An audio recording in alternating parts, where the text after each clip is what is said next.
Covax থেকে পাওয়া ফাইজারের 1,620,000 dose corona টিকা রাখা হয়েছে সংরক্ষণাগারে। কাদের দেয়া হবে জানাননি কর্মকর্তারা। চাঁপাইনবাবগঞ্জের মতো সাতক্ষীরাতেও বাড়ছে সংক্রমণ। ভরা বর্ষাতেও চলবে পদ্মা সেতুর কাজ। বৃষ্টির কথা মাথায় রেখেই সাজানো হয়েছে পরিকল্পনা। জুড়েই শেষ হবে রোড স্ল্যাব বসানোর 95% কাজ।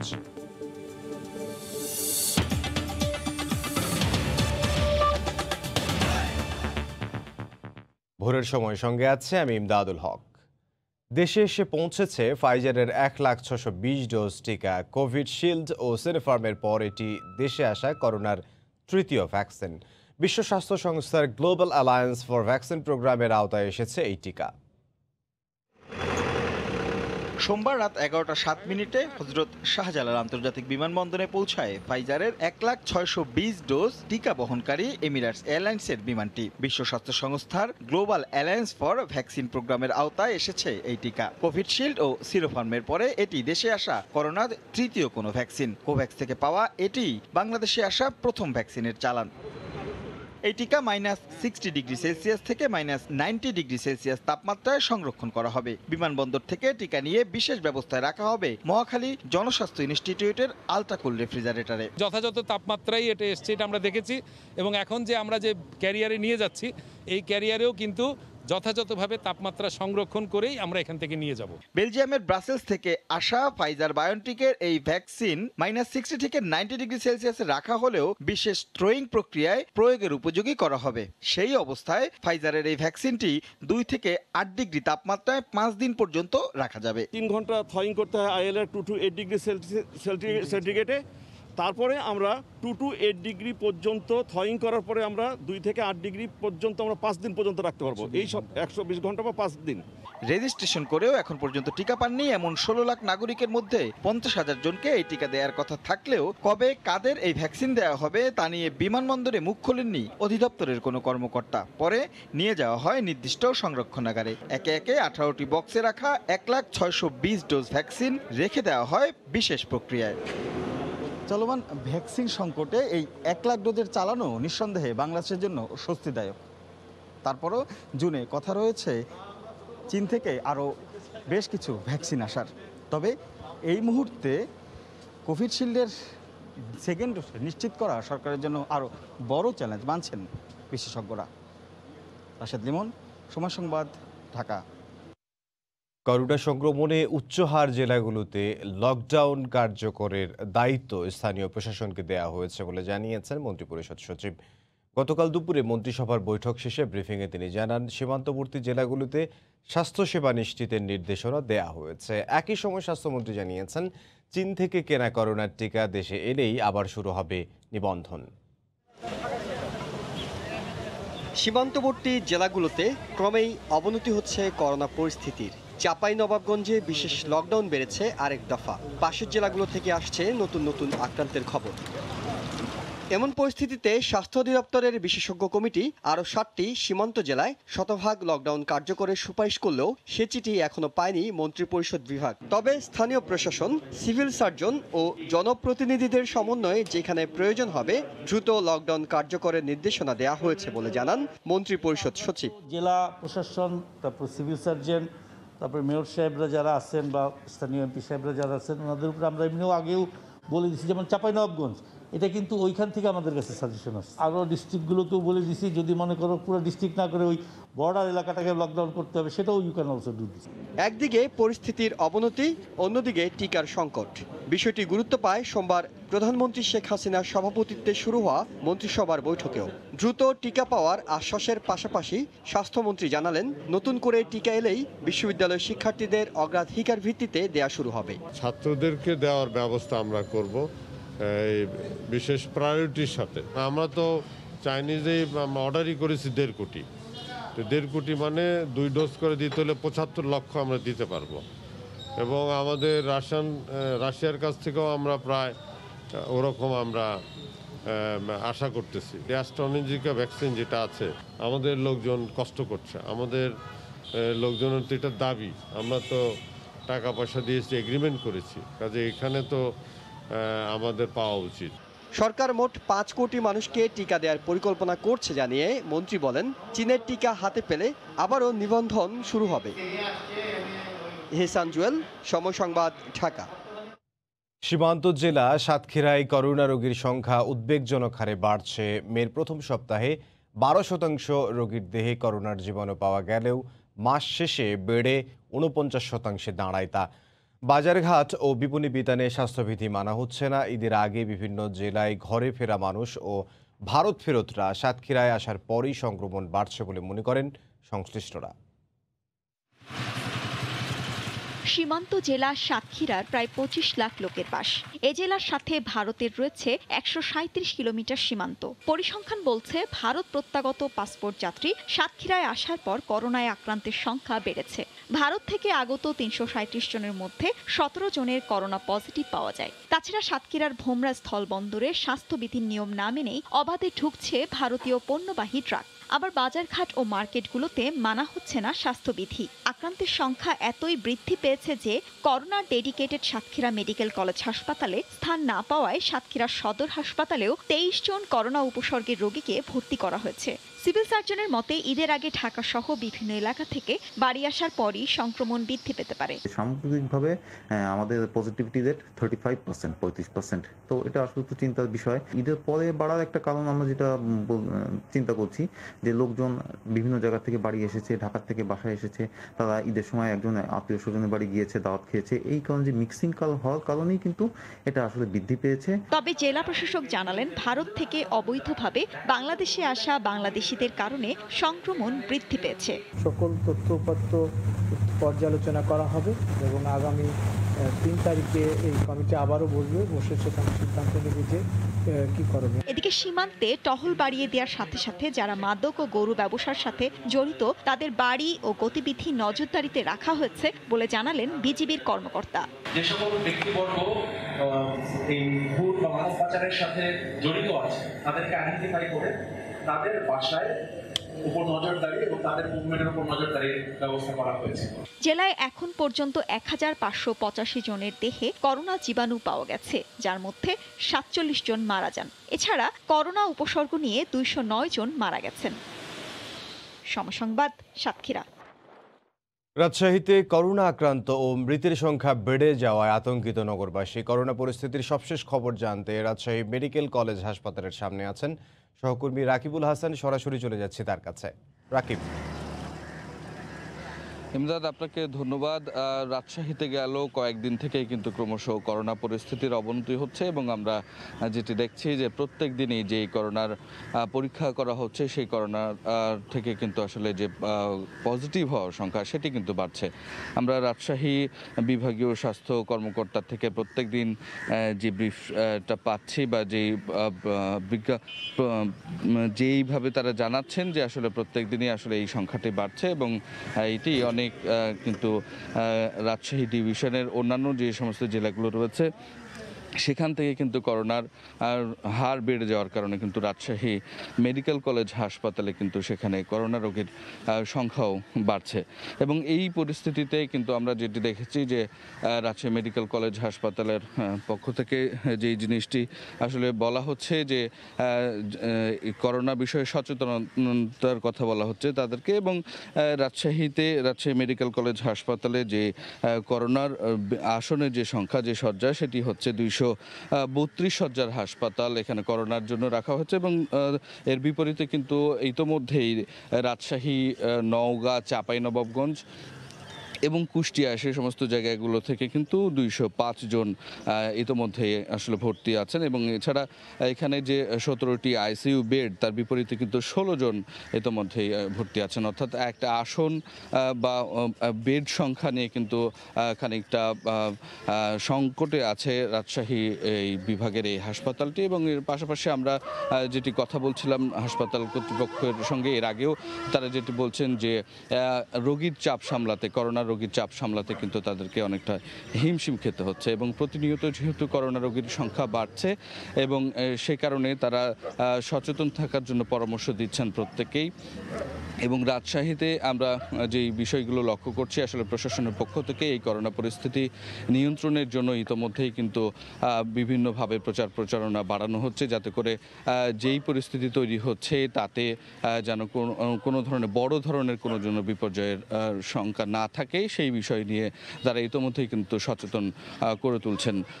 বিভাগীয় স্বাস্থ্য কর্মকর্তার পক্ষ থেকে যেটি জানানো হচ্ছে যে উপজেলা পর্যায়ে বিভিন্ন জায়গায় স্বাস্থ্য কমপ্লেক্স এবং এছাড়া উপজেলার বেশ কয়েকটি স্পটে কিন্তু মাইকিং করা হচ্ছে এবং মাইকিংয়ের ছাড়াও যে হ্যান্ড স্যানিটাইজার এবং মাস্ক বিতরণের মাধ্যমে কিন্তু তারা সচেতন করে তুলছেন সাধারণ মানুষকে। এছাড়া রাজশাহী শহরে আমরা যদি বলি যে জেলা প্রশাসনের পক্ষ থেকে কিন্তু প্রত্যেকটি গুরুত্বপূর্ণ স্পটে যেখানে জনসমাগম বেশি সেখানে তারা চেষ্টা করছেন যাতে করে মানুষের চলাফেরায় স্বাস্থ্যবিধি মেনে চলেন এবং স্বাস্থ্যবিধি মেনে যেন বিভিন্ন জায়গায় চলাফেরা করেন, গাড়িতে চলাফেরা করা সহ মার্কেট বা অন্যান্য জায়গায় মানুষের চলাচলের ক্ষেত্রে সেটি যেন নিশ্চিত করা যায় সে বিষয়ে তাদের যে বিভিন্ন ভিজিলেন্স টিম সেই ভিজিলেন্স টিমের মধ্য দিয়ে কিন্তু তারা সেটি মনিটরিংয়ের চেষ্টা করছেন এবং জেলা প্রশাসনের পক্ষ থেকে খুব শক্তভাবেই আসলে এই জিনিসগুলো নিয়ন্ত্রণ করা হচ্ছে। এর পাশাপাশি কিন্তু মাঠে পুলিশ কাজ করছে যাতে করে স্বাস্থ্যবিধি মেনে চলেন এবং অযথা দোকানপাট আসলে খোলা না রাখা হয় সে বিষয়ে তারা দেখভাল করছেন। এবং আরেকটি জিনিস যারা স্বাস্থ্য বিশেষজ্ঞ রয়েছেন তারা যেটি বলছেন যে এই সময়ে যে হারে আসলে রাজশাহীতে করোনার সংক্রমণ বাড়ছে সেই অনুযায়ী কিন্তু আসলে অনেক বেশি সচেতন হতে হবে সাধারণ মানুষকেই এবং এই সচেতনতায় আসলে পারে এই করোনার যে উদ্বেগজনক হারে যে রাজশাহীতে বাড়ছে সেটি খানিকটা কমিয়ে আনতে।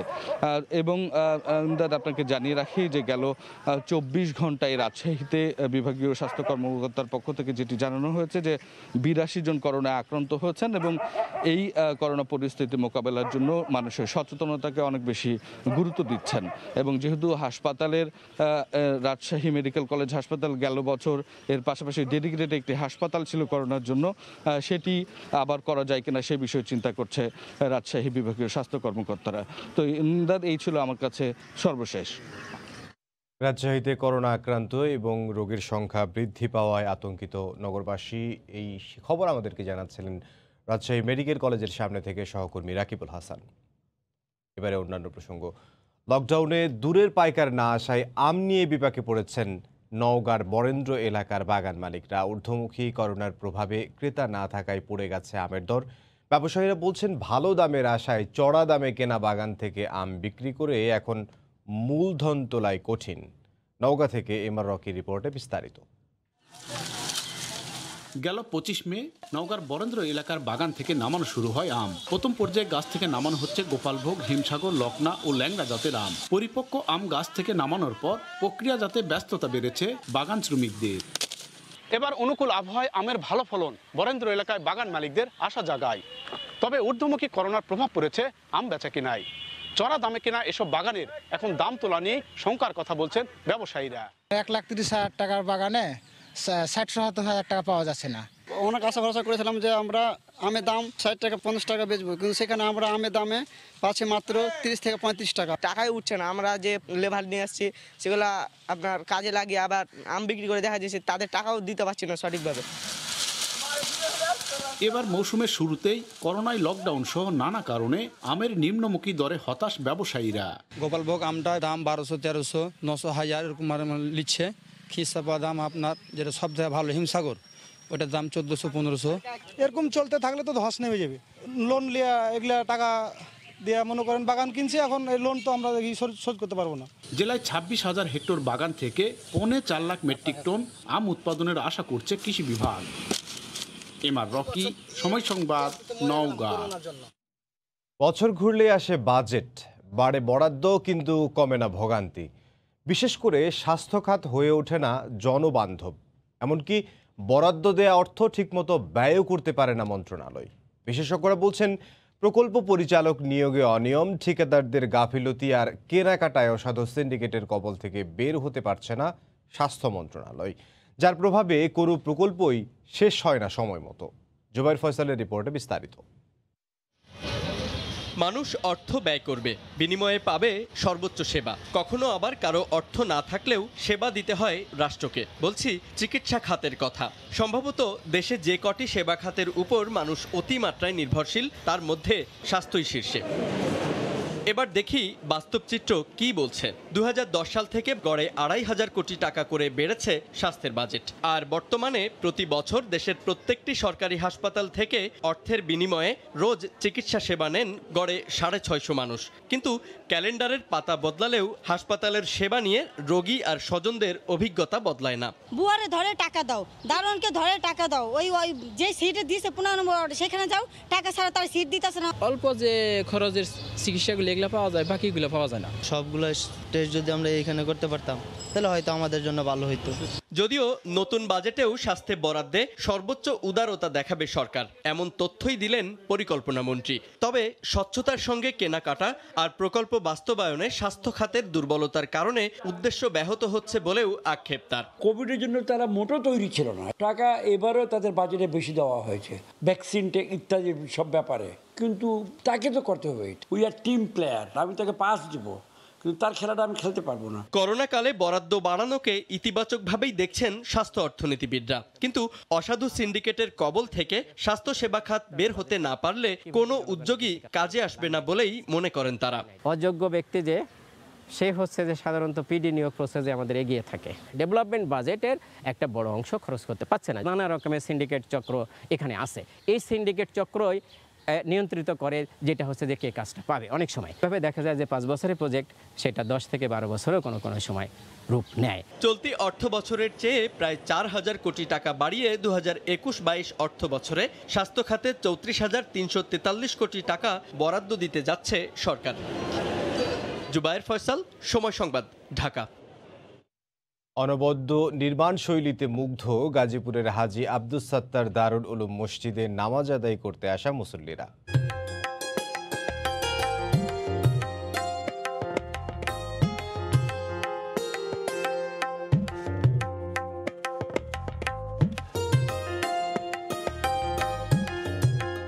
মসজিদটির নয়নাভিরাম সৌন্দর্য নিয়ে রিপোর্ট থাকছে সংবাদের শেষাংশে।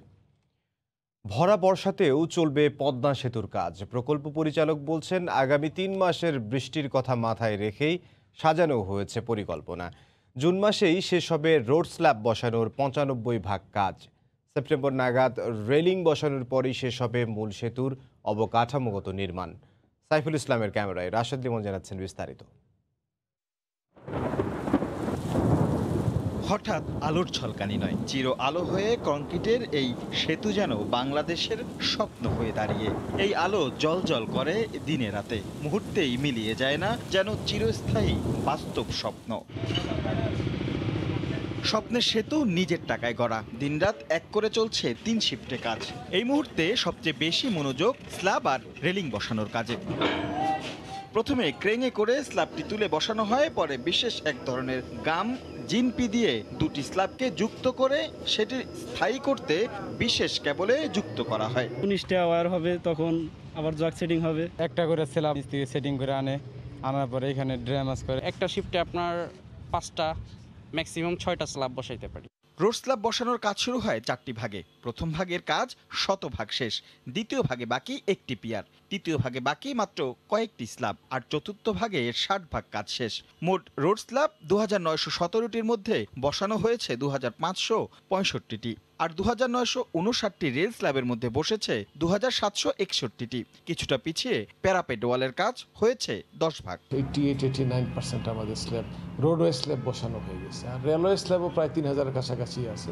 সেখানে আমাদের 93% প্যারাপেট ওয়াল, এটার কাজ আমাদের মাত্র 10%-এর উপরে বসানো হয়েছে, কাস্টিং সব হয়ে গেছে। এরই মধ্যে উকি দিচ্ছে বর্ষা মৌসুম। সেতু কর্তৃপক্ষ বলছে সেই ভাবনা থেকেই সাজানো হয়েছে আসছে 3 মাসের পরিকল্পনা। সেপ্টেম্বরে শেষ হবে স্ল্যাব বসানোর কাজ। উইদিন সেপ্টেম্বর আমাদের সবগুলো স্ল্যাব বসে যাবে। বর্ষা আসবে এটা কোনো আমাদের অজুহাত হওয়া উচিত না, কারণ বর্ষা প্রতি বছরই আসে। যখন আপনি পরিকল্পনা করবেন এটাকে মাথায় রেখেই করতে হবে। বর্ষার পরে শুরু হবে সেতুর রাস্তায় পিচ ঢালাইয়ের কাজ। গুনে গুনে আর 12টি মাস, তার মানে 1টি বছর। এই জুনে দাঁড়িয়ে সেতু কর্তৃপক্ষের আত্মবিশ্বাসী উচ্চারণ, আসছে জুনেই খুলে দেওয়া হবে সপ্ত সেতুর দ্বার। আর তাহলে কেবলমাত্র দক্ষিণবঙ্গের কয়েকটি জেলার সঙ্গে রাজধানীর সংযোগে স্থাপন হবে এমনটাই নয়, এর মাধ্যমে গোটা দেশের আর্থসামাজিক অবস্থার আমূল পরিবর্তন ঘটবে এমনটাই মনে করে সাধারণ মানুষ। রাশেদ লিমন, সময় সংবাদ, মাওয়া, মুন্সিগঞ্জ। ভোরের সময় আরও থাকছে। নানা কারসাজিতে আবারও অস্থির পেঁয়াজের বাজার। কেজিতে দাম বেড়েছে 8 থেকে 10 টাকা। দেশীয় পেঁয়াজে ভরা মৌসুম চললেও মিয়ানমারের পেঁয়াজ দিয়েই মেটানো হচ্ছে চাহিদা।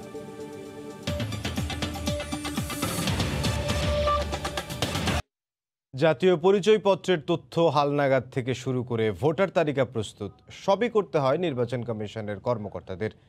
এনআইডি স্বরাষ্ট্র মন্ত্রণালয়ে হস্তান্তর হলে এ নিয়ে ব্যাপক জটিলতা তৈরি হবে বলে মনে করেন ইসি কর্মকর্তারা। তবে তথ্য ও সম্প্রচার মন্ত্রী বলছেন, নির্বাচন কমিশন নয়, সরকারের নিয়ন্ত্রণেই থাকতে হবে এনআইডি।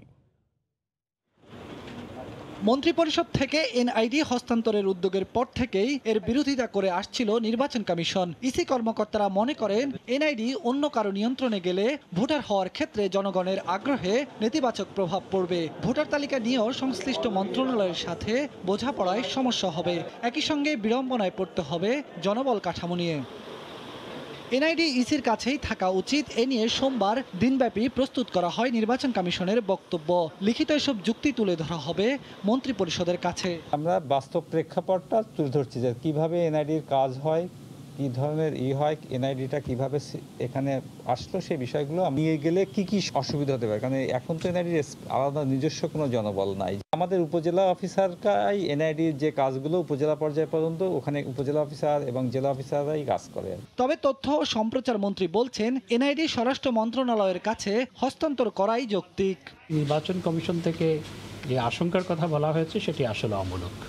শুধু ভোটার তালিকা প্রণয়নের বিষয় ছিল, তখন সেটি নির্বাচন কমিশনের হাতে ছিল, যেটা ছিল যৌক্তিক। যখন এটি ভোটার তালিকা নয়, এখন ন্যাশনাল আইডি কার্ড করা হচ্ছে, তখন এটি আসলে সরকারের হাতে বা সরকারের সংশ্লিষ্ট মন্ত্রণালয়ের হাতে থাকায় যুক্তিযুক্ত। এ নিয়ে সাংবাদিকদের এক প্রশ্নের জবাবে মন্ত্রী পরিষদ সচিব বলেন, প্রয়োজনে বিষয়টি নিয়ে আলোচনা হতে পারে। এটা তো অনেক আগের সিদ্ধান্ত, এটা তো আমাদের কাছে সিদ্ধান্তটা কনভে করা হয়েছে।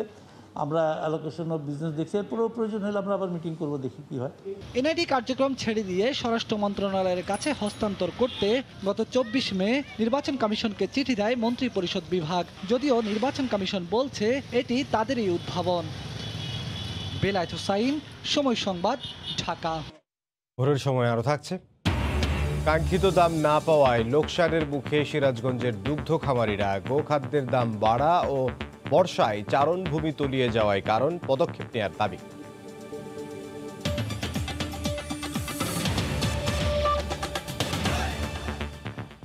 ঘূর্ণিঝড় ইয়াসের পর 6 দিন পেরিয়ে গেলেও পানিতে ভাসছে খুলনার কয়রায় হাজার হাজার মানুষ। বাঁধ সংস্কার না হওয়ায় একে একে ডুবছে গ্রামের পর গ্রাম। বিশুদ্ধ পানি ও খাদ্য সংকটে অসহায় সেখানকার মানুষরা মানবেতর জীবনযাপন করছেন। তরিকুল ইসলামের প্রতিবেদন, ক্যামেরায় ছিলেন নেমুল হোসেন কোচি। চারিদিকে থই থই পানি। খুলনার কয়রা উপজেলার বাগাল ইউনিয়নের দক্ষিণ ঘুগরাকাঠি গ্রামের শিলারানী ছুটছেন খাবার পানি ও রান্নার খাবার জোগাড় করার জন্য। শুধু শিলারানী নয়, এরকম অনেকেই বেঁচে থাকার তাগিদে চোখের জল নিয়ে অনেকেই ছুটছেন খাবার ও পানির সন্ধানে। বাঁধ সংস্কার না হওয়ায় এক প্রকার জীবনযুদ্ধে নেমেছেন কয়রা উপজেলার 3টি ইউনিয়নের প্রায় 30,000 মানুষ। এই মুহূর্তে 26টি গ্রাম এখন পানির নিচে। মানবিক সহায়তার পাশাপাশি দ্রুত লোনা পানি প্রবেশ বন্ধের দাবি জানিয়েছেন পানিবন্দী মানুষেরা। আমাদের বাড়িতে জল উঠে ডুবে গেছে সব, আমরা হগলার থেকে জল নিয়ে আসতেছি। মাছ মুড়িয়ে মাছের গন্ধতে টিকা যাচ্ছে না, সব ডায়রিয়া হয়ে গেছে। এসব মানুষের উপার্জনে নেমে এসেছে খড়গ। মাঠে ছিল ধান, ঘেরে ছিল মাছ, সবই এখন পানির নিচে। এছাড়া গোলা ভরা ধান পানিতে নষ্ট হয়ে গেছে।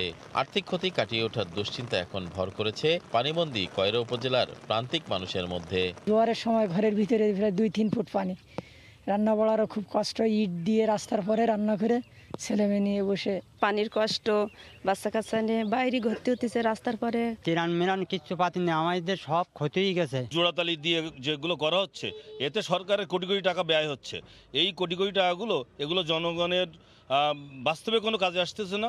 10 টন আমাদের চাল ছিল, সেই 10 টন চাল আমরা 2.5 টন করেছি। চেয়ারম্যান সাহেবদের অনুকূলে দিয়েছি, নগদ টাকা দিয়েছি 25,000 করে। গত 26 মে অতিরিক্ত পানির চাপে ভেঙে যায় কয়রা উপজেলার মহারাজপুর ইউনিয়নের দশালিয়া গ্রামের বেড়িবাঁধের বেশ কিছু স্থান। তরিকুল ইসলাম, সময় সংবাদ, খুলনা। রাজশাহী বিশ্ববিদ্যালয়ে বিভিন্ন পদে চাকরিতে যোগদানের দাবিতে অবস্থান কর্মসূচি পালন করেছেন নতুন নিয়োগপ্রাপ্তরা। বিশ্ববিদ্যালয়টিতে নতুন নিয়োগপ্রাপ্তরা তাদের যোগদানের স্থগিতাদেশ তুলে নেয়ার দাবিতে রুটিন দায়িত্বপ্রাপ্ত উপাচার্যকে অবরুদ্ধ করেন। বেলা 11:30টার দিকে তারা উপাচার্যের সঙ্গে দেখা করতে আসেন। এ সময় উপাচার্যের সভাকক্ষে বিশ্ববিদ্যালয়ের বিভিন্ন বিষয় নিয়ে আলোচনায় বসেন। এক পর্যায়ে বিশ্ববিদ্যালয়ে যোগদানে চাকরিপ্রাপ্তরা সভাকক্ষে বসে পড়ে উপাচার্যের সিদ্ধান্তের অপেক্ষা করেন। তবে উপাচার্য জানিয়েছে, নিয়োগ নিয়ে শিক্ষা মন্ত্রণালয়ের নানা বিধি নিষেধের কারণে এ নিয়ে কোনো সিদ্ধান্ত নিতে পারছেন না তিনি।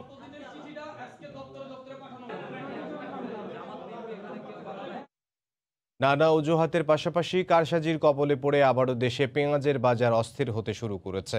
ভারত থেকে পেঁয়াজ আমদানি বন্ধের সুযোগে গত কয়েকদিনে প্রতি কেজি পেঁয়াজের দাম বেড়েছে 8 থেকে 10 টাকা। এখন শুধুমাত্র মিয়ানমারের পেঁয়াজ দিয়েই চাহিদা মেটানো হচ্ছে, অথচ এখন দেশীয় পেঁয়াজের ভরা মৌসুম চলছে। শেখাউত টিপুর ক্যামেরায় বিস্তারিত জানাচ্ছেন কমলদে। এক প্রকার শূন্য অবস্থায় রয়েছে খাতুনগঞ্জের পেঁয়াজের গুদামগুলো। কিছু কিছু গুদামে সামান্য পরিমাণে পেঁয়াজ থাকলেও দাম খুবই চড়া। প্রতিদিন এই পাইকারি বাজারে পেঁয়াজবাহী 30 থেকে 40টি ট্রাক আসলো, এখন তা 4 থেকে 5টির বেশি না, যে কারণে প্রতিদিনই পেঁয়াজের দাম বেড়েই চলেছে। বৃহস্পতিবার ছোট সাইজের পেঁয়াজ প্রতি কেজি 35 টাকা বিক্রি হলো, 4 দিনের ব্যবধানে তা 41 টাকা। আর বড় সাইজের পেঁয়াজের দাম বেড়েছে 7 টাকা। 15-20 টাকার দরকার, এখানে 2-3 টাকা আসতেছে, মানে পেঁয়াজের ক্রাইসিস দেখা দিচ্ছে। এই সুযোগে আমরা দেশি বাজারও বাইরে গেছে, দেশি মালের পথা হচ্ছে না, দেশি ব্যাপারে মাল আনতেছে না, পেঁয়াজের ক্রাইসিস হয়ে গেছে। দেশি পেঁয়াজটা নাই, শুধু এখন চিটাঙে মায়ানমারের পেঁয়াজ আজকে গত সপ্তাহে বিক্রি করছে, যেটা 35 টাকা বিক্রি করছে, এটা এই সপ্তাহে এই ছোটটা 40 টাকা আর বড়টা 45 টাকা। দেশীয় পেঁয়াজ চাষিদের সুবিধার জন্য সরকার গত 1 মাস ধরে ভারত থেকে পেঁয়াজ আমদানির অনুমতি বন্ধ করে দেয়। তবে মিয়ানমার থেকে পেঁয়াজ আমদানির সুযোগ থাকলেও সেখানে দেখা দিয়েছে নানা জটিলতা। বিশেষ করে রোহিঙ্গা ক্যাম্প লকডাউনের কারণে টেকনাফ স্থলবন্দর দিয়ে পেঁয়াজ আমদানিতে ধীরগতির সৃষ্টি হয়েছে। এই সুযোগে দেশীয় পেঁয়াজের কৃত্রিম সংকট সৃষ্টি করে দাম বাড়ানো হচ্ছে। বর্তমানে শ্রমিক সংকট, লকডাউনের কারণে আপনার রোহিঙ্গা ক্যাম্পের যে শ্রমিকগুলো আছে এগুলা যেতে পারতেছে না, লোকাল শ্রমিকরা খুব কম। ইন্ডিয়াতে প্রচুর পরিমাণ পেঁয়াজ আছে, ওইটা না আসার কারণে, আইপি না দেওয়ার কারণে এখন বার্মা থেকে মিয়ানমার থেকে পেঁয়াজ আসতেছে, যার ধরুন ওই যে কভার করতে পারছে না। বাংলাদেশ সরকার যদি আইপি দেয় তাহলে ইন্ডিয়া আসা শুরু করলে বাজার স্থিতিশীলের মধ্যে আসে যাবে। দেশীয় পেঁয়াজ বাজারে আসায় মে মাসের শুরুতে প্রতি কেজি পেঁয়াজের দাম 15 থেকে 20 টাকায় নেমে আসছিল। কমল দে, সময় সংবাদ, চট্টগ্রাম। দেশের বৃহত্তম দুগ্ধ উৎপাদনকারী এলাকা হিসেবে পরিচিত সিরাজগঞ্জের শাহজাদপুরের গোচারণ ভূমি। খামারিরা গবাদি পশুগুলোকে সারা বছরই কাঁচা ঘাস সমৃদ্ধ গোচারণ ভূমিতে রেখে লালন পালন করে থাকেন, কিন্তু দফায় দফায় গো খাদ্যের মূল্য বৃদ্ধি, সেই সাথে প্রতি বছর বর্ষা মৌসুমে চারণভূমি পানিতে তলিয়ে যায়। একদিকে দুধের উৎপাদন খরচ বৃদ্ধি, অন্যদিকে দুধের কাঙ্ক্ষিত দাম না পাওয়ায় লোকসান গুনতে হচ্ছে খামারিদের। রিঙ্কু কুণ্ডু রিপোর্ট, ছবি তুলেছেন অমৃত সেন। 1973 সালে সমবায়ভিত্তিক রাষ্ট্রায়ত্ত প্রতিষ্ঠান মিল্ক বিটার দুগ্ধ প্রক্রিয়াজাতকরণ কারখানা সিরাজগঞ্জের শাহজাদপুরে প্রতিষ্ঠিত হয়। তখন থেকে এই অঞ্চলে গড়ে ওঠে গবাদি পশুর শত শত খামার। বর্তমানে এখানে প্রায় 45টি বেসরকারি দুধ শীতলীকরণ প্রতিষ্ঠান রয়েছে। গবাদি পশু সারা বছরই খামার সংলগ্ন গোচারণ ভূমিতে রাখা হয়। সেখানে সবুজ ঘাসের পাশাপাশি খড়, বিভিন্ন প্রকারের ভুসি, খৈল খাইয়ে প্রাকৃতিক পরিবেশে লালন পালন করা হয় গবাদি পশুগুলোকে। কিন্তু বর্ষা মৌসুম আসলে চিন্তায় পড়েন খামারিরা। পানিতে চারণভূমি তলিয়ে যায়। একদিকে দাম কম, অন্যদিকে দফায় দফায় গোখাদ্যের মূল্য বৃদ্ধিতে লোকসান গুনতে হয় খামারিদের। এছাড়া দুধ কোম্পানিগুলো দাম কমিয়ে দেওয়ার পাশাপাশি অনেক সময় দুধ সংগ্রহ কমে দেয় বলে অভিযোগ খামারিদের। বন্যার সময় আমাদের গরুর প্রতি আরও খরচ বেশি বেড়ে যায়। ধরুন খ্যার কেনা লাগবে, কাঁচা ঘাস পাইব না। বর্ষায় খুব কষ্ট যাবে, 1 মণ খ্যারের দাম 700 টাকা। তারপরে দুধের মেল বন্ধ হয়ে গেলে পারে করণ লেগে বন্ধ হয়ে যায়, 20 টাকা 22 টাকার কিনা বেচা করি। দুগ্ধ শিল্পকে লোকসানের হাত থেকে রক্ষায় দুধের মূল্য বৃদ্ধি সহ কর্তৃপক্ষের যথাযথ পদক্ষেপ গ্রহণের দাবি প্রান্তিক খামারিদের। দুধের দাম পাইতেছে 35 থেকে 38 টাকা, গরুর খাদ্য কিনতে হইতেছে হলো 38 থেকে 39 টাকা। খাওয়াই কষ্ট করি, পরিশ্রম করি, দুধের দাম পাই না, অথচ গরু টরু বিক্রি করে লোন টোন তোলা আছে। সরকারের কাছে আমরা এটুকু অনুরোধ, দুধের দাম বাড়া দেওয়া লাগবে, খয়ার ভুষির দাম কমা দেওয়া লাগবে। আর গবাদি পশুর রোগ প্রতিরোধ, দুধের উৎপাদন বৃদ্ধি সহ খামারিদের সহায়তার নানাবিধ পদক্ষেপ গ্রহণের কথা জানান জেলা প্রাণী সম্পদ কর্মকর্তা। সরকার এখানে ভর্তুকি দিচ্ছে এবং আমরা চাচ্ছি যে প্রান্তিক পর্যায়ে এই প্রযুক্তিগুলা তার দুধ নিজেই প্যাকেট করে সে বাজারে বিক্রি করবে, যেন মাঝখানে মধ্যস্বত্বভোগী কোনো লোক থাকে না। প্রাণী সম্পদ অফিসের তথ্য মতে জেলায় মোট খামারের সংখ্যা 25,000, গাভীর সংখ্যা প্রায় 1.5 লাখ, আর প্রতিদিন প্রায় 7.5 লাখ লিটার দুধ উৎপাদন হয়। রিঙ্কু কুন্ডু, সময় সংবাদ, সিরাজগঞ্জ। কুড়িগ্রাম জেলা শহরের প্রধান পাইকারি ও খুচরা সবজি বাজার হচ্ছে জিয়া বাজার। মাত্র 1.5 একর জমির উপর গড়ে ওঠা এ বাজারে স্থায়ী দোকান রয়েছে 96টি। ভেতরের সরু রাস্তার মধ্যে চলে পাইকারি সবজি বেচা কেনা। তবে স্বাস্থ্যবিধি এবং সামাজিক দূরত্ব মানার কোনো বালাই নেই এখানে। সেখানে আছেন সহকর্মী মমিনুল ইসলাম মঞ্জু, সরাসরি চলে যাচ্ছে তার কাছে। কুড়িগ্রামের সবচেয়ে বড় পাইকারি বাজার হচ্ছে জিয়া বাজার। এখানে সবজি বিভিন্ন জেলায় উৎপাদিত সবজির পাশাপাশি বিভিন্ন জেলার বাইরে থেকে এই সবজি ভোরবেলার থেকে এখানে আসতে শুরু করে। মূলত বাজারটি এখানে জমে ওঠে 8টার পর থেকে। ক্রেতা বিক্রেতার ভিড়ে তখন এই বাজারটি পুরোদমে চলতে থাকে। তো আমি যে কথা বলতে চাই যে এই বাজারটি পৌরসভা কর্তৃক পরিচালিত এবং এই বাজারের যে আয়তন সেটি হতো মাত্র 1.5 একর জমির উপর এই বাজারটি, এবং সেখানে বাজারে রয়েছে প্রায় 96টি দোকান আর রয়েছে বিভিন্ন ধরনের শেড, যার ফলে কিন্তু মানুষের ভিড়ে এই জায়গাটায় স্থান সংকুলান হয় না। তো এখানকার ব্যবসায়ীরা আমাদেরকে বলছেন যে এখানে যার ফলে এখানে মানুষের যখন উপচে পড়া ভিড় শুরু হয়ে যায় 8টার পর থেকে, তখন কিন্তু সামাজিক দূরত্ব এবং যে স্বাস্থ্যবিধি মেনে চলা খুব কঠিন হয়ে পড়ে। তো আমি পৌরসভা কর্তৃপক্ষের সঙ্গে আমি কথা বলেছি, তারা জানিয়েছেন যে আসলে এই বাজারটি স্থান সংকুলন না হওয়ার কারণে খুবই সমস্যার সৃষ্টি হচ্ছে, কারণ এটি হলো জেলা শহরের সবচেয়ে প্রধানতম সবজির পাইকারি বাজার। বিভিন্ন বাজারের যে খুচরা বিক্রেতা আছেন তারা এখানে আসেন এবং এখান থেকে এই সবজি কিনে নিয়ে যে তারা বিভিন্ন ছোট ছোট বাজারগুলোতে বিক্রি করেন। তো পৌরসভা কর্তৃপক্ষ আরো আমাকে জানিয়েছেন যে এর পাশেই প্রায় 1 বিঘার মতো সরকারি পরিত্যক্ত একটা জমি আছে, যেটি পরিত্যক্ত সম্পত্তি হিসাবে সরকারের অধীনে রয়েছে। পৌরসভা কর্তৃপক্ষ এই জায়গাটিতে একটা নতুন করে পাইকারি বাজার করার জন্য আবেদন করেছেন জেলা প্রশাসকের কাছে। যদি জেলা প্রশাসকের দপ্তর থেকে এটি অনুমোদন দেওয়া হয় তাহলে ওইখানে পাইকারি বাজারটি সরিয়ে নেওয়া হবে, এবং পাইকারি বাজারটি ওইখানে সরিয়ে নিলে ক্রেতা বিক্রেতা সবার জন্যই এটা সুবিধাজনক অবস্থান হবে। আরো আমি জানিয়ে রাখি যে আসলে এই বাজারটির উপর, এই পাইকারি বাজারটির উপর নির্ভরশীল হলো এখানকার কুড়িগ্রামের শহরের যে ছোট ছোট বাজার আছে, খলিলগঞ্জ বাজার, টেক্সটাইল মোড় বাজার, ত্রিমোহনী বাজার সহ আদর্শ পৌর বাজার, এইরকম যে ছোট ছোট বাজারগুলো আছে সেই বাজারগুলোতে এইখান থেকে সবজি সরবরাহ হয়ে থাকে। তো আমাদের এই বাজারটিকে এই জন্য এই বাজারটির উন্নয়নের জন্য এখানকার ব্যবসায়ীরা দাবি জানিয়েছেন। এই ছিল কুড়িগ্রামের প্রধানতম সবজি বাজারের সর্বশেষ তথ্য। কুড়িগ্রাম থেকে মমিনুল ইসলাম মঞ্জু। বর্ষার শুরুতে টাঙ্গাইলের লৌহজং নদীতে পানি বেড়ে যাওয়ায় ভাঙন আতঙ্কে দিন কাটছে নদী পাড়ের মানুষদের। ইতোমধ্যে সদর উপজেলার সালিনা এলাকায় ভাঙন দেখা দিয়েছে। হুমকির মুখে রয়েছে এসব এলাকার শত শত ঘর বাড়ি, গাছপালা, মসজিদ, মাদ্রাসা সহ বিভিন্ন স্থাপনা। স্থানীয়দের অভিযোগ, বিষয়টি পানি উন্নয়ন বোর্ডকে জানানো হলেও কোনো ব্যবস্থা নিচ্ছেন না তারা। এই অবস্থায় এলাকাবাসী নিজস্ব অর্থায়নে গাছের গুঁড়ি ও সামান্য কিছু জিও ব্যাগ ফেলে ভাঙন রোধের চেষ্টা করলেও খুব একটা লাভ হচ্ছে না। তাই সরকারি উদ্যোগে দ্রুত স্থায়ী বাঁধ নির্মাণ সহ কার্যকর পদক্ষেপ নেয়ার দাবি তাদের।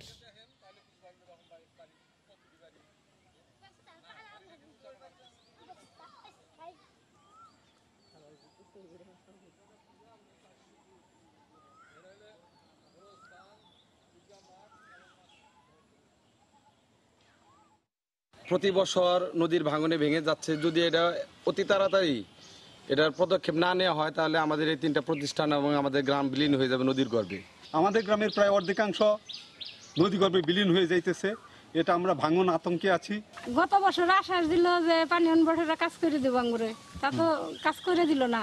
তখন আমরা বাংলা বলে দাম করে তো আমাকে টাকা নাই, বুঝছেন। ব্যাংকে যদি একবার জায়গা একবার আঙ্গুর রাস্তা ছাড়া উপায় নাই। ভোরের সময় আরও থাকছে, ভারতীয় ধরনকে ডেল্টা ভ্যারিয়েন্ট হিসেবে নামকরণ, ভারত টিকা রফতানি বন্ধ করায় ঝুঁকিতে বাংলাদেশ সহ বিশ্বের 91 দেশ, সতর্কতা WHO, যুক্তরাজ্যের তৃতীয় ঢেউয়ের শঙ্কা। করোনার উৎস ও এই ভাইরাসটি ছড়ানো নিয়ে কি সাবেক মার্কিন প্রেসিডেন্ট ডোনাল্ড ট্রাম্পের কথাই সত্যি হতে যাচ্ছে? এটি নিয়েই চলছে এখন জোর আলোচনা। 2020 সালের শুরুতেই ট্রাম্প বলেছিলেন চীনই ইচ্ছে করে ছড়িয়েছে এই ভাইরাস। এর যথেষ্ট প্রমাণও রয়েছে তার প্রশাসনের কাছে। এরপর একাধিকবার তিনি এমন মন্তব্য করেন। এবার বর্তমান প্রেসিডেন্ট জো বাইডেনও সরাসরি কিছু না বললেও ইঙ্গিত করেছেন সেদিকেই। এই অবস্থায় মার্কিন বিশ্লেষকরা বলছেন বৃহৎ পরিসরে কোভিডের উৎস নিয়ে তদন্ত অনুসন্ধান শুরু করার সময় এখনই। আর বিষয়টিকে রাজনীতির নতুন চাল বলছে চীন। সম্প্রতি করোনা ভাইরাসের উৎসের সন্ধানে যুক্তরাষ্ট্রের গোয়েন্দা সংস্থাগুলোকে নির্দেশ দেন প্রেসিডেন্ট জো বাইডেন। সন্দেহের তীর চীনের দিকে। একই তীর অনেক আগেই ছুঁড়েছিলেন সাবেক প্রেসিডেন্ট ডোনাল্ড ট্রাম্পও। 2020 সালে করোনা ছড়ানোর পর তিনি জোর গলায় বলেছিলেন এটি চীনের তৈরি ভাইরাস। একবার নয়, একাধিকবার ট্রাম্প এই মন্তব্য করেন। কোভিড-19 নয়, এটিকে তিনি চীনা ভাইরাস বলেই ডেকেছেন। It came out of China, and it's not acceptable what happened.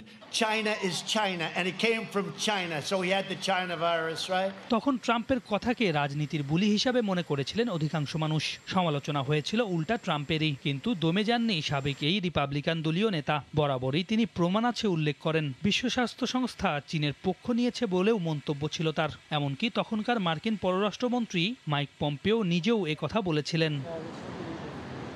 এখন আবার নতুন করে করোনার উৎপত্তি নিয়ে বিশ্বব্যাপী আলোচনা চলছে। জো বাইডেন এই বিষয়টি নিয়ে তদন্তের নির্দেশ দেওয়ার পরই তুঙ্গে ট্রাম্পের কথাগুলো। কোনো বিশ্লেষক আবার প্রশ্ন তুলেছেন, তবে কি বাইডেন হাঁটছেন ট্রাম্পের দেখানো পথেই? আর এই বিষয়টিকে রাজনীতির নতুন চাল বলছে চীন। এ অবস্থায় মার্কিন বিশ্লেষকরা বলছেন অতি দ্রুত এই করোনার উৎস বের করতে হবে। মহামারী রুখে দিতে এর কোনো বিকল্প নেই। শুধু টিকা নিয়েই সংকট সমাধান হবে না। এর জন্য চাই কোভিড কি কারণে এলো তার কারণ অনুসন্ধান। বিশ্ব স্বাস্থ্য সংস্থার একজন উপদেষ্টা বলেছেন চীনের প্রেসিডেন্ট শি জিনপিং এর ক্ষমতা চলে যেতে পারে যদি সত্য প্রকাশ পায়। সেজন্য বেইজিং কখনোই চাইবে না এই সত্য বেরিয়ে আসুক। চীনের হুবেই প্রদেশের উহান শহরের প্রাণী বিক্রির বাজার থেকে করোনা ছড়ায়নি, এমনকি বাদুড় থেকেও ছড়ায়নি এই দাবি করেছেন তারা। এদিকে সাংবাদিক নিকোলাস ওয়েডের লেখায় উঠে এসেছে চীনে বাদুড় নিয়ে গবেষণা করেই ল্যাব থেকে ভাইরাসটি ছড়ানো হয়েছে। বিশ্লেষকরা বলছেন মানুষের মৃত্যু আর বিভিন্ন দেশের অর্থনীতি ধসিয়ে লাভবান হওয়া আর পরবর্তী বিশ্ব নিয়ন্ত্রণের কৌশলের জন্যই এই ভাইরাস ছড়ানো হয়েছে উদ্দেশ্য প্রণোদিতভাবে। সৈয়দ ইফতেখার, সময় সংবাদ। বাংলাদেশ সহ বিশ্বের অন্তত 100টি দেশ ভারতীয় ভ্যারিয়েন্টের প্রবল ঝুঁকিতে রয়েছে বলে সতর্ক করেছে বিশ্ব স্বাস্থ্য সংস্থা। ভারত টিকা রফতানি বন্ধ করে দেয়া এর একটি প্রধান কারণ বলে উল্লেখ করা হয়েছে। এদিকে ভারতীয় ধরনকে ডেল্টা ভ্যারিয়েন্ট হিসেবে নামকরণ করেছে WHO। নাম দেওয়া হয়েছে ব্রিটেন ও দক্ষিণ আফ্রিকান ভ্যারিয়েন্টেরও। এর মধ্যেই যুক্তরাজ্যে দেখা দিয়েছে তৃতীয় ঢেউয়ের শঙ্কা। বিশ্বের বেশ কয়েকটি দেশে কমতে শুরু করেছে করোনার প্রকোপ। যুক্তরাষ্ট্রে অনেকটাই স্বাভাবিক পরিস্থিতি, ইউরোপেও প্রায় স্বাভাবিক অবস্থা। তবে ভারতীয় ভেরিয়েন্টে তৃতীয় ঢেউয়ের সংখ্যা ব্রিটেনে। এটি আরও জোরালোভাবে ছড়ালে সেখানকার অবস্থা ফের ভয়াবহ হতে পারে। এমন ভয়াবহ হওয়ার সংখ্যায় অন্তত 91টি দেশ, এমনটাই জানিয়েছে বিশ্ব স্বাস্থ্য সংস্থা। ভারতের টিকা রফতানি বন্ধের সিদ্ধান্তের কারণও এর জন্য অনেকটা দায়ী। এ অবস্থার মধ্যে ভারতে কমছে সংক্রমণ। গেল কয়েকদিন ধরেই নিম্নমুখী আক্রান্তের হার। তবে শিশুদের মধ্যে সংক্রমণ বাড়াচ্ছে উদ্বেগ। 7,760 बच्चे 1 साल से 18 साल तक पॉजिटिव थे। ভারতে সংক্রমণ কমলেও কমছে না মৃত্যু। প্রতিদিন গড়ে ৩,০০০-এর মতো করোনা রোগীর মৃত্যু কপালে চিন্তার ভাঁজ চওড়া করেছে। তবে আশার কথা হলো, সেরাম ইনস্টিটিউট জানিয়েছে জুনে প্রায় 10 কোটি ডোজ টিকা উৎপাদন করবে তারা। এতে টিকা কর্মসূচি জোরদার হবে বলে আশা সাধারণ মানুষের। प्रोटेक्शन के लिए वैक्सीनेशन बहुत जरूरी है। वैक्सीन देके बहुत अच्छा लगा। বিশ্বে বর্তমানে ভারতীয় ভেরিয়েন্ট নাকাল করেছে প্রতিটি দেশকে। এ ধরনের করোনাকে ভারতের নাম দেয়ায় প্রতিবাদ জানিয়ে আসছিল নয়াদিল্লি। তাই একযোগে ব্রিটেন, দক্ষিণ আফ্রিকা ও ভারতীয় ভেরিয়েন্টের নাম দিল WHO। ব্রিটেনের ভেরিয়েন্ট আলফা, দক্ষিণ আফ্রিকা বেটা ও ভারতীয় ভেরিয়েন্টকে ডেল্টা নামকরণ করা হয়েছে। পাশাপাশি মহামারীর বিরুদ্ধে প্রস্তুতি আরও দৃঢ় করতে একটি আন্তর্জাতিক চুক্তির জন্য এবছরই আলোচনা শুরুর আহ্বান জানিয়েছেন WHO প্রধান। সৈয়দ ইফতেখার, সময় সংবাদ। ইতালির করোনা ভাইরাস পরিস্থিতির দিন দিন উন্নতি হচ্ছে। গত একদিনে দেশটিতে আক্রান্ত 1820 জন, যা গেল 7 মাসের মধ্যে সর্বনিম্ন। সরকারের নেয়া কার্যক্রমে খুশি প্রবাসী ব্যবসায়ীরা। 31শে মে ইতালির 3টি প্রদেশ হোয়াইট জোনে প্রবেশ করেছে। স্বাভাবিক জীবনে খুলছে দোকানপাট, হোটেল, বার ও রেস্টুরেন্ট। তবে স্থানীয়দের পাশাপাশি প্রবাসী বাংলাদেশিরাও দেখছেন আশার আলো। ইতালির ভেনিস থেকে বিস্তারিত মাকসুদ রহমানের রিপোর্টে। প্রতি 1 লাখ অধিবাসীর মধ্যে যেখানে 50 জনের নিচে আক্রান্তের সংখ্যা নেমে এসেছে, ওইসব এলাকা এখন হোয়াইট জোনে প্রবেশ করছে। 31শে মে ইতালির 20টি প্রদেশের মধ্যে 3টি সাদা জোনে ঢুকেছে। আগামী 7 জুন ভেনিস সহ আরো 4টি প্রদেশ প্রবেশ করবে সাদা অঞ্চলে। 21শে জুন সমগ্র ইতালি হবে সাদা জোনের অন্তর্ভুক্ত। এমন পরিকল্পনা নিয়ে এগুচ্ছে দ্রাগি সরকার। এদিকে করোনা কমায় খুলেছে ব্যবসা প্রতিষ্ঠান। ইতালি জুড়ে রয়েছে প্রায় 25,000 বাংলাদেশি মালিকানা ব্যবসা প্রতিষ্ঠান। গত বছর পরিস্থিতি নিয়ন্ত্রণহীন হওয়ার পর থেকে অনেক ব্যবসা প্রতিষ্ঠান বন্ধ রয়েছে। অনেক প্রবাসী মালিক দোকান ভাড়া পরিশোধ করতে না পেরে সবকিছু হারানোর দ্বার প্রান্তে রয়েছেন। তাদের জন্য সুখবর হলো যে আগামী 31শে ডিসেম্বর পর্যন্ত প্রত্যেকটি প্রতিষ্ঠান চলবে স্বাভাবিক সময়ের মতো। অর্থনৈতিক সমস্যার জন্য মালিক পক্ষ 31শে ডিসেম্বর 2021 পর্যন্ত ভাড়াটিয়াকে উচ্ছেদ করতে পারবেন না।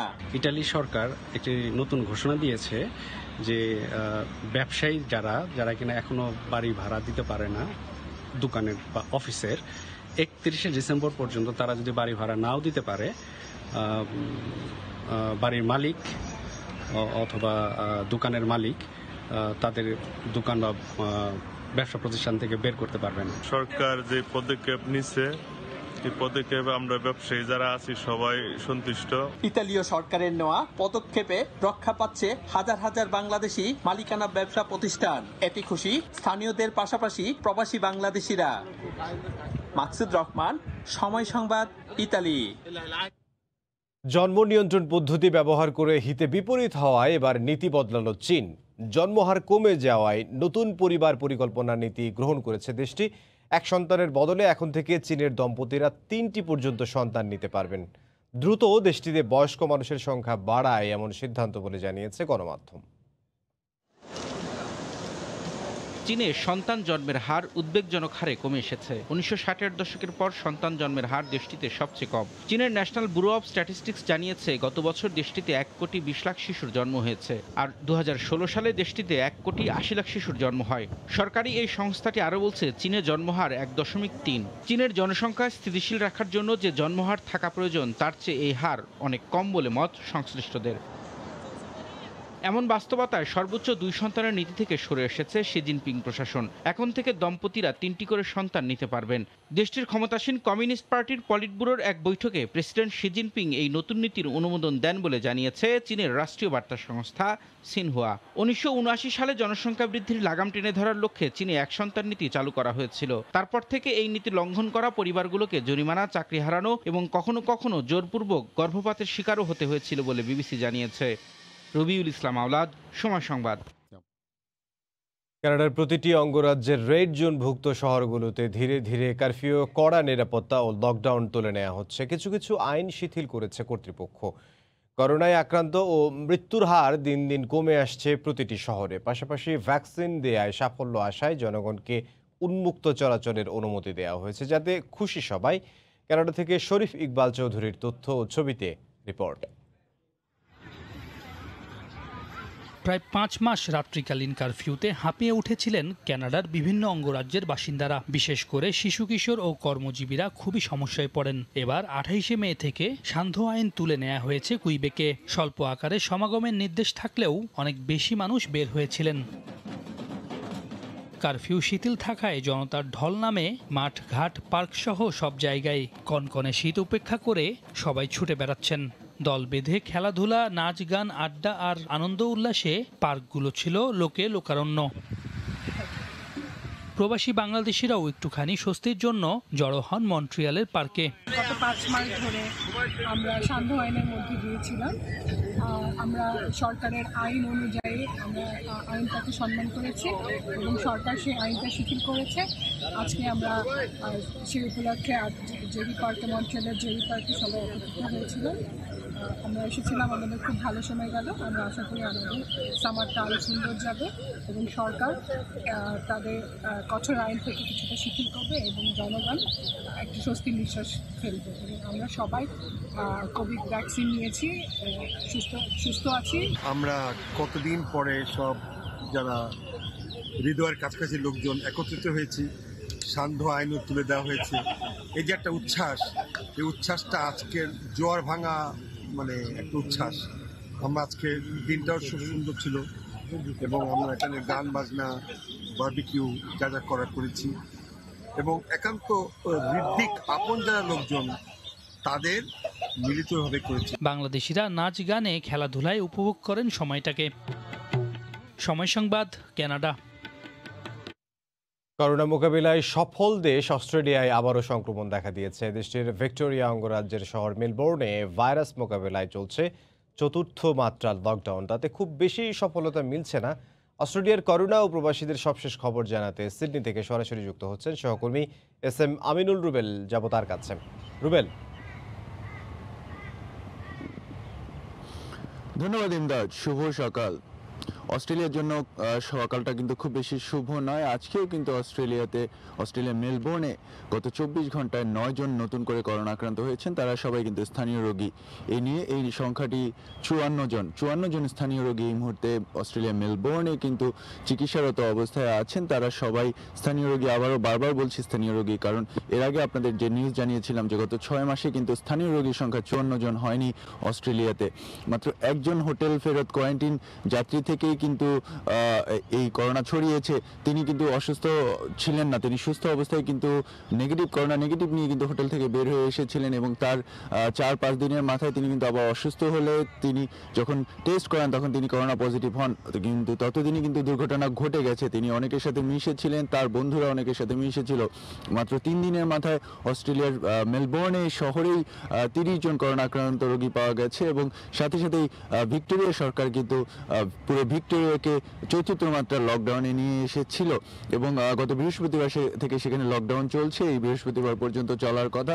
তবে লকডাউনে ভিতরে কিন্তু 4র্থ মাত্রার লকডাউন বলতে বোঝায় মাত্র 5টি প্রয়োজনীয় কারণেই কিন্তু শুধুমাত্র নাগরিকরা বাসার বাইরে বের হতে পারবে, অপ্রয়োজনীয় কেউ কোথাও ঘোরাঘুরি করতে পারবে না। সেই 4র্থ মাত্রার লকডাউনে মেলবোর্নবাসী এই মুহূর্তে আছে। অনেক দিন পরে কিন্তু সেখানে আবারও লকডাউন হয়েছে। আপনারা জানেন যে অস্ট্রেলিয়াতে করোনা আক্রান্ত হয়ে সবচেয়ে বেশি মানুষ মারা গেছে মেলবোর্নে। সেখানে প্রায় 800-র উপরে মানুষ মারা গিয়েছিল এবং সেটি কিন্তু গত বছরের মাঝামাঝি থেকে শেষের দিক পর্যন্ত যে দ্বিতীয় প্রবাহটিতে অস্ট্রেলিয়াতে এসেছিল করোনার, সেখানে কিন্তু সবচেয়ে বেশি মেলবোর্ন ক্ষতিগ্রস্ত হয়েছিল।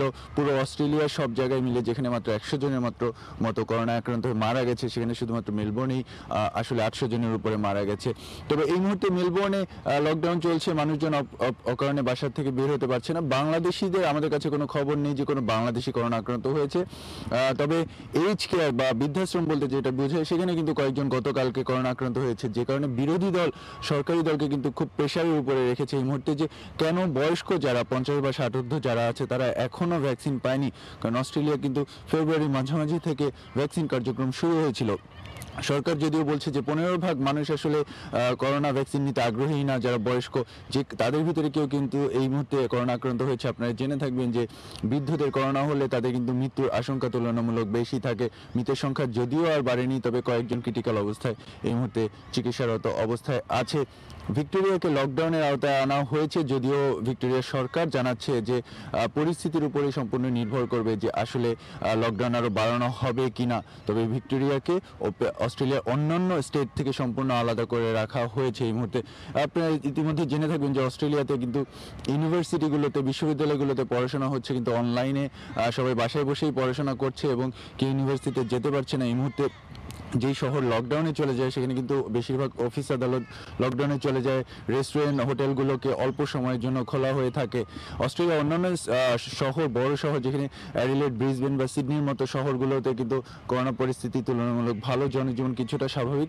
তবে অস্ট্রেলিয়া এই মুহূর্তে শীতকাল চলছে, জুন জুলাই অস্ট্রেলিয়ার সবচেয়ে বেশি শীত থাকে। মেলবোর্ন তুলনামূলক সিডনির চেয়েও অনেক ঠান্ডা একটি শহর, বাংলাদেশের তুলনায় অনেক ঠান্ডা শহর। সেখানে প্রতি রাতে কিন্তু ঠান্ডা নেমে আসে, যে কারণে লকডাউন ছাড়াও যে খুব বেশি মানুষ বাসাবাড়ি থেকে সন্ধ্যার পরে বের হয়ে আসে তেমনটিও কিন্তু নয়। তবে মেলবোর্নের পরিস্থিতি গত 24 ঘন্টায় যেহেতু 9 জন করোনা আক্রান্ত হয়েছে, আগামী 2 দিনের ভিতরে যদি এই পরিস্থিতি উন্নতি না হয় তাহলে কিন্তু লকডাউন আরও বাড়তে পারে। আপনাদের এটুকু জানিয়ে রাখি যে অস্ট্রেলিয়ার প্রবাসী বাংলাদেশিরা এই মুহূর্তে ভালো আছে, তবে বাংলাদেশের সাথে যেহেতু নিয়মিত আন্তর্জাতিক বর্ডার অস্ট্রেলিয়ার বন্ধ আছে এবং দীর্ঘদিনের জন্য বন্ধ আছে, এ কারণে মানসিকভাবে কিছুটা বিপর্যস্ত অবস্থায় আছে অস্ট্রেলিয়া প্রবাসী বাংলাদেশিরা। এ ছিল আমার কাছে সর্বশেষ। আমি ফিরে যাচ্ছি স্টুডিওতে এমদাদের কাছে। এস.এম. আমিনুল রুবেল আমাদের সঙ্গে যোগ দিয়েছিলেন অস্ট্রেলিয়ার সিডনি থেকে। কাতারে বর্তমানে তাপমাত্রা বেশি হওয়ায় নির্মাণ খাতে খোলা জায়গায় কর্মরত শ্রমিকদের সকাল 10টা থেকে বিকেল 3:30 পর্যন্ত কাজ বন্ধের নির্দেশ দিয়েছে দেশটির শ্রম মন্ত্রণালয়। 1 জুন থেকে আগামী 15 সেপ্টেম্বর পর্যন্ত প্রতিদিন খোলা জায়গায় কাজ করা শ্রমিকদের বাধ্যতামূলক বিশ্রাম দেওয়ার নির্দেশ দেওয়া হয়েছে।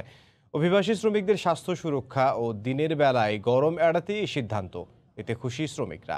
কাতার প্রতিনিধি আনোয়ার হোসেন মামুনের তথ্য, ছবি নিয়ে রিপোর্ট। কাতারে বর্তমানে 4 লাখের মতো বাংলাদেশি কর্মরত আছেন বিভিন্ন পেশায়। এর মধ্যে একটা বড় অংশ কাজ করেন নির্মাণ খাতে। একদিকে করোনা সংক্রমণ, অন্যদিকে গরমে তাপমাত্রা বেড়ে যাওয়ায় কিছুটা বিপাকে পড়েছেন খোলা জায়গায় কর্মরত প্রবাসী বাংলাদেশি শ্রমিকরা।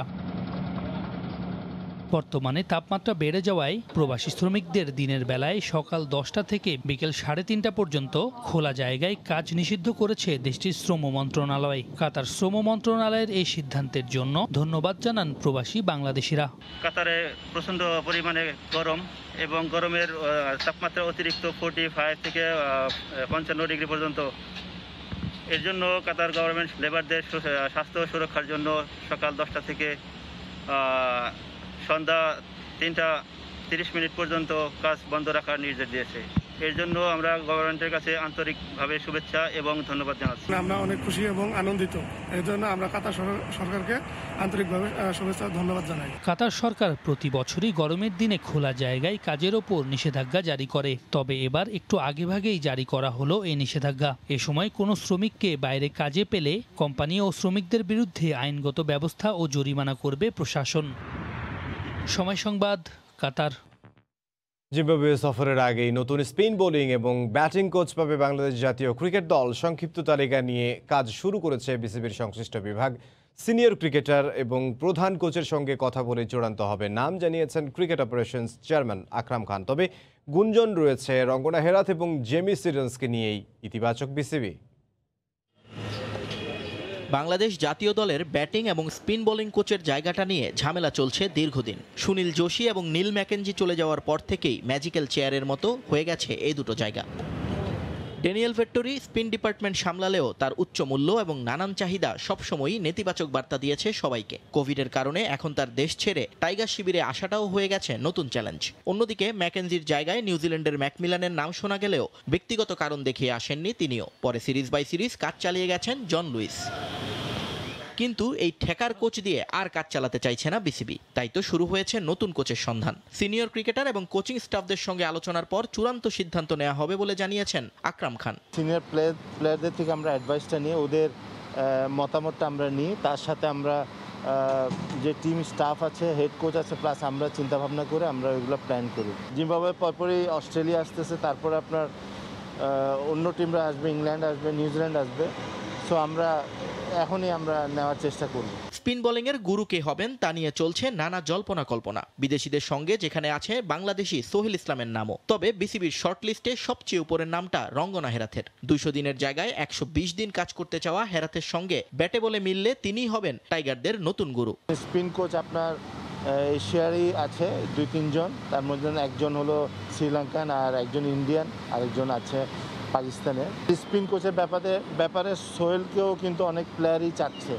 সো আমরা সবকিছু বিবেচনা করে তারপরে আমরা এটা সিদ্ধান্তটা নিই। এদিকে জন লুইসকে নিয়ে ক্রিকেটারদের অভিযোগের অন্ত নেই, এটা ক্রিকেট পাড়ার সবার জানা। বিসিবিও বিব্রত বিষয়টি নিয়ে, তাই তো নতুন গুরুর সন্ধানে তাদের প্রায়োরিটি লিস্টে সবার উপরে সাবেক এক অজির নাম। ব্যাটিং কোচ এখনো জন লুইস আছে, ওর ব্যাপারটাও কিন্তু অনেকে ইন্টারেস্ট দেখাচ্ছে, আবার অনেকে দেখাচ্ছে না।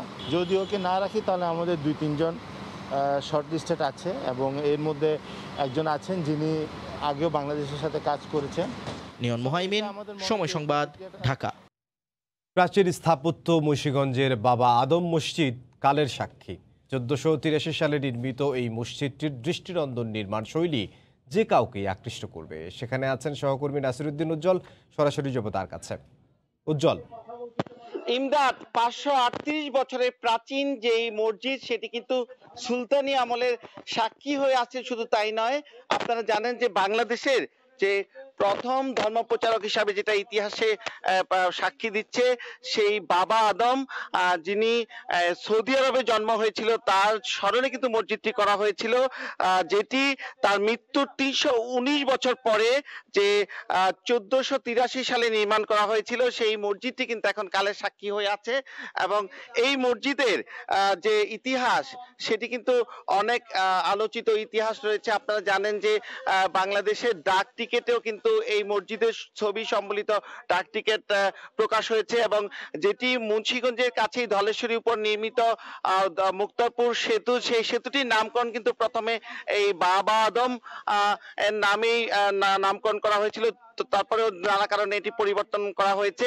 তবে এই বাবা আদমের যে মসজিদটি এই ঘিরে যে এই অঞ্চলের যে পুরাকীর্তি সেটি কিন্তু ব্যাপকভাবে পর্যটকদের আকৃষ্ট করে, এবং এইখানকার এই পুরাকীর্তিটি যে প্রত্নতত্ত্ব অধিদপ্তর অধিগ্রহণ করার পরেও কিন্তু এখানে তেমন কোনো সংস্কার হয়নি, যেটি এখানকার যারা মুসল্লি রয়েছেন, এখানে যারা স্থানীয় ব্যক্তিবর্গরা আছেন তারা বলছিলেন যে এত বছরের পুরনো এবং মসজিদের ভেতরে কোনো জানালা বা নেই, তারপরেও কিন্তু ভিতরে একটা বিশেষ প্রশান্তিতে তারা 5 ওয়াক্ত নামাজ আদায় করেন, এবং জুমাতে এত লোক হয় যে এখানে জায়গা দেওয়া যাচ্ছে না।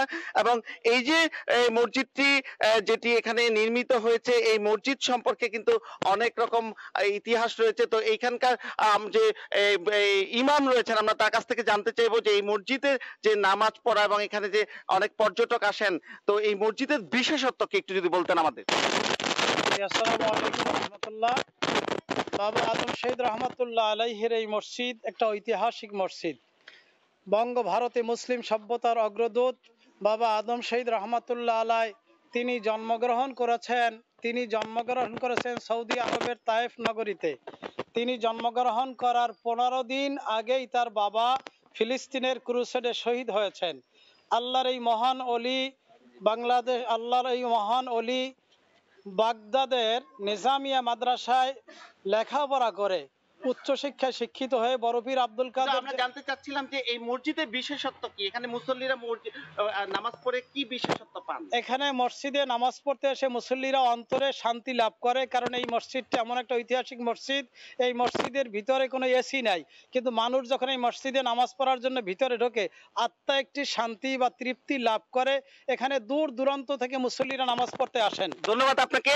তো এখানে একজন বীর মুক্তিযোদ্ধা যার একেবারে বাড়ির পাশে মসজিদটি এবং নানা স্মৃতির সঙ্গে তিনি জড়িয়ে আছেন, এবং এই মসজিদের যে এখানে শিলালিপি রয়েছে এবং এই মসজিদের যে ভিতরে কোনো দরজা জানালা না থাকবার পরেও শুধু ঢোকার দরজা ছাড়া, প্রবেশ পথ ছাড়া কিন্তু এই 6 গম্বুজ বিশিষ্ট মসজিদের আর তেমন কোন রকম ভিতরে জানালা নেই, এবং এই যে দুটি পাথর দিয়ে এই পুরো মসজিদের ভারটি কিন্তু বহন করছে, এবং দুটি পাথর কিন্তু পুরোপুরি একদম সরাসরি কেটে এখানে স্থাপন করা হয়েছে। তো এই মসজিদের ইতিহাস সম্পর্কে যদি আমাদেরকে জানাতেন বীর মুক্তিযোদ্ধা মিলন। আসসালামু আলাইকুম, আমি খন্দকার দেলোয়ার হোসেন মিলন, বীর মুক্তিযোদ্ধা আমেরিকা কমান্ডার, মুক্তিযোদ্ধা কমান্ডার। এই মসজিদটি 1483 সালে নির্মিত হয়েছে। তখন মালিক কাফুর বীর জালালউদ্দিন ফতেহচাঁদ পিরিয়ডে মালিক কাফুর বাবা আদমের স্মৃতিটাকে ধরে রাখার জন্য এই মসজিদটি তৈরি করে নির্মিত করেন। আজও এখানে যে যারা বলালসেন রাজা ছিলেন, উনি খুব খারাপ প্রকৃতি, খুব ডেঞ্জারাস রাজা ছিলেন। উনি বাবা আদমের সঙ্গে যুদ্ধ লিপ্ত হওয়ার জন্য এখানে আসেন এবং আসার সময় বাড়িতে দুটা বিরাট বড় একটা আগুনের কুণ্ডলি করে আসছেন এবং গর্ত করে এখানে আগুন জ্বালানোর জন্য, এবং পাশে উনি দুটো কবুতর নিয়ে আসেন। উনি বলেন যে কবুতর যদি বাড়িতে উইরা চলে আসে তাহলে আপনারা মনে করবেন যে আমি যুদ্ধে পরাজিত হয়েছি। আমি যুদ্ধে পরাজিত হওয়া মানে হলো মুসলমানদের বর্ষতা স্বীকার করা। সেই মাফিক এখানে তখন ইসামতি নতি ছিল পাশে, উনি হাত ধুতে গেছে রক্তাক্ত অবস্থায়। বাবা আদম যখন শহীদ হয়ে গেলেন তখন উনি ঘোড়া নিয়ে বাড়িতে যেতেছেন, দেখেন চতুর্দিকে ধাউ ধাউ করে আগুন জ্বলছে। তখন বুঝতে পারলেন উনি সব শেষ। তখন গিয়ে দেখলেন আর কেউ নেই, উনিও আগুনে ঝাঁপা পড়লেন এবং উনি নির্বংশ হয়ে গেলেন। কিন্তু বাবা, ধন্যবাদ আপনাকে। যে এই তিনি যেটি বলছিলেন যে সেন শাসন আমলের সময় যে বল্লাল সেন এই অঞ্চলে রাজত্ব করছিলেন, তখনই কিন্তু এই বাবা শহীদ যিনি ধর্মপ্রচার করতে এসেছিলেন তার সঙ্গে এখানে যুদ্ধ হয়েছিল এবং সেই যুদ্ধে কিন্তু বাবা আদম শহীদ হন। কিন্তু তার মৃত্যুর প্রায় 300 বছরেরও পরে, 319 বছর পরে কিন্তু এই মসজিদটি এই সুলতানি আমলে নির্মাণ করা হয় এবং বাবা আদম কিন্তু এর পাশেই ঘুমিয়ে আছেন চিরনিদ্রায়, এবং তার যে সমাধি, সেটি সমাধিকে কেন্দ্র করে কিন্তু এখানে পর্যটকদের নানা রকম আকর্ষণ রয়েছে। তো এই ছিল মুন্সিগঞ্জের বাবা আদমের মসজিদের সর্বশেষ। মুন্সিগঞ্জ থেকে সহকর্মী নাসিরউদ্দিন উজ্জ্বল। গাজীপুরে অনবদ্য নির্মাণশৈলী সমৃদ্ধ মসজিদ হাজী আব্দুস সাত্তার দারুল উলুম। বিশাল আয়তন জুড়ে নির্মাণে ব্যবহার হয়েছে বিদেশি মার্বেল পাথর। দোতলা মসজিদটি যে কারো দৃষ্টি কাড়ে। মসজিদের নয়নাভিরাম সৌন্দর্য উপভোগ ও নামাজ আদায় করতে প্রতিদিন দেশের বিভিন্ন স্থান থেকে ছুটে আসেন ধর্মপ্রাণ মুসল্লিরা। রাজিবুল হাসানের রিপোর্ট, ক্যামেরায় ছিলেন জুনায়েদ রুবেল। সবুজের বুকে দাঁড়িয়ে 110 ফুটের পাশাপাশি দুই মিনার থেকে ভেসে আসছে আজানের ধ্বনি। ধর্মপ্রাণ মুসল্লিদের আহ্বান করা হচ্ছে শান্তির পথে। মাঝে বিশাল আকৃতির 4টি গম্বুজ আর চতুর্দিকের সবুজের সমারোহ সৌন্দর্য বহুগুণ বাড়িয়েছে। সবচেয়ে দৃষ্টিকারে ভেতরে বাইরে পিলার থেকে শুরু করে দরজা জানালা সবখানে মোড়ানো বিদেশি মার্বেল পাথর। দেয়ালে রয়েছে বিভিন্ন কারুকাজ, যেখানে শৈল্পিক নকশাতে ফুটিয়ে তোলা হয়েছে ইসলামী ঐতিহ্য। অনেক বাস্তবমুখী বয়ান করেন, যেটা আমাদের খুব ভালো লাগে। শুক্রবার বড় একটি জামাত হয়, এই জামাতে নামাজ পড়ে আমরা বড় জামাতে নামাজ পড়লে অবশ্যই বেশি সওয়াব হয়। 2010 সালে আনুষ্ঠানিকভাবে 4 বিঘা জমির উপর ব্যবসায়ী আব্দুস সাত্তার মসজিদ নির্মাণের ভিত্তিপ্রস্তর স্থাপন করেন। টানা 6 বছরে শেষ হয় নির্মাণ কাজ। এরই পাশে করা হয় কওমি মাদ্রাসা। সব মিলিয়ে প্রায় 17 বিঘা জমি জুড়ে মসজিদ মাদ্রাসা। মসজিদটা অনেক সুন্দর এবং অনেক ভালো। এখানে অনেক মানুষ দূর দূরান্ত থেকে আসেন। এখানে প্রায় 5000 মুসল্লি একসাথে নামাজ পড়তে পারেন। ভারত থেকে পাথর এনে এই মসজিদটি নির্মাণ কাজ করা হয়েছে। মসজিদ পরিচালনায় 5 জন ইমাম, 2 জন মুয়াজ্জিন ও 2 জন খাদেম রয়েছেন। এছাড়াও আরো 15 জন সার্বক্ষণিক সৌন্দর্য বর্ধন ও রক্ষণাবেক্ষণের দায়িত্ব পালন করেন।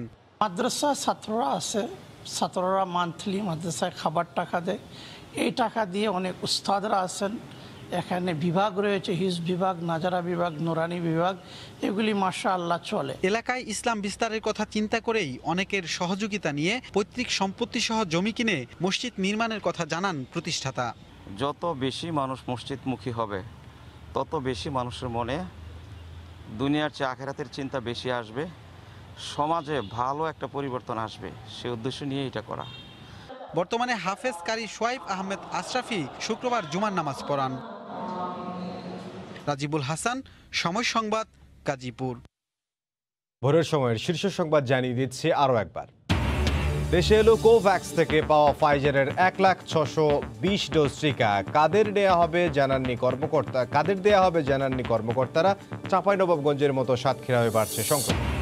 ভরা বর্ষাতেও চলবে পদ্মা সেতুর কাজ। বৃষ্টির কথা মাথায় রেখেই করা হয়েছে 3 মাসের পরিকল্পনা। সেপ্টেম্বরে শেষ হবে রোড স্ল্যাব বসানোর শতভাগ কাজ।